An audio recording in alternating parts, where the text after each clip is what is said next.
সভাপতির সাথে আলোচনার পরও শনিবার অনুশীলনে যোগ দেয়নি বিদ্রোহী 18 ফুটবলার। সংকট সমাধানের আশা women's wing chairman Mahfuza Akter Kiron. তবে নিউ স্কোয়াড নিউ ফিউচার দর্শনে এগুচ্ছেন কোচ পিটার বাটলার।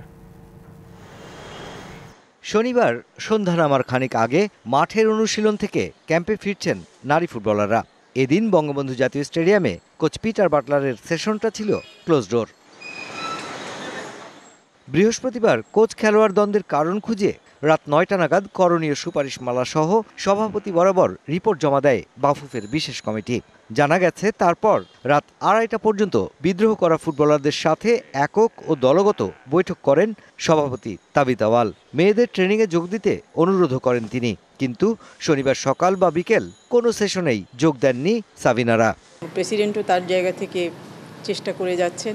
আমি যেহেতু সেই আন্ডার-12 থেকে ওদেরকে নিয়ে এসে হাতে ধরে এখানে নিয়ে এসেছি, সে কারণে আমার খারাপ লাগাটা অনেক বেশি।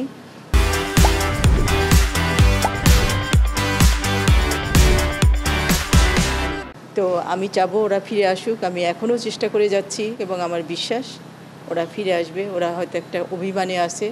তবে এ নিয়ে মোটেও মাথা ব্যথা নেই নারী দলের কোচ পিটার বাটলারের। তার ভাবনায় এখন সংযুক্ত আরব আমিরাতের বিপক্ষে সামনের দুটি ম্যাচ।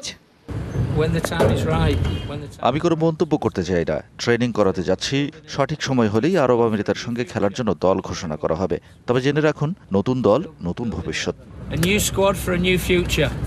কোচের এমন বক্তব্যে বেশ পরিষ্কার ধারণা পাওয়া যায় যে অন্তত ২৬ ফেব্রুয়ারি ও ২ মার্চ সংযুক্ত আরব আমিরাতের সাথে ম্যাচের জন্য দলে থাকছেন না বিদ্রোহ করা 18 ফুটবলারের কেউই।